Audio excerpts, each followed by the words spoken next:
ও মুসলমান, গাছেও নবীর কথা শুনে, পশু পাখি নবীর কথা শুনে, সৃষ্টিকুলের সবাই নবীর চিনল। হরিণী নবীর চিনল, বাঘে নবীর চিনল। শুধু হরিণও না, বাঘও না, নবীর তো চিনে চিনে। নবীর গোলাম হইলে তাদের কেউ চিনে। কথা কোন ঠিক কিনা? নবীর সাহাবী হযরতে সফিনা রাদিয়াল্লাহু তাআলা রুমের মধ্যে রাস্তা হারাইয়া জঙ্গলি পাহাড়ের মাঝখান দিয়া যাচ্ছে।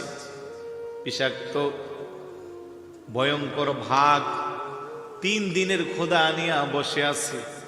মনে মনে কয় আমার নাস্তাটা ভালোই হবে।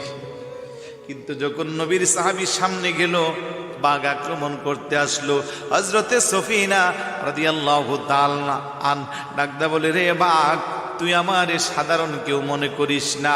আমার তেমন কোনো বাহাদুরি নাই, তবে একটাই আমার পরিচয়, আমি দুজাহানের বাদশা নবীর গোলাম। নবীর গোলাম পরিচয় দেন যখন সফিনা। বনের সিংহ পথ দেখাতে নেই কোনো বাবে না। ইহ পর জগতে যাহার জন্য পাগল হই, প্রিয় নবীর গোলাম সারা অন্য কিছু নয়।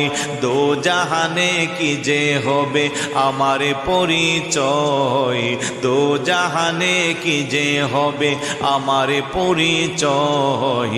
প্রিয় নবীর গোলাম ছাড়া অন্য কিছু নয়। মারহাবা বলবেন না?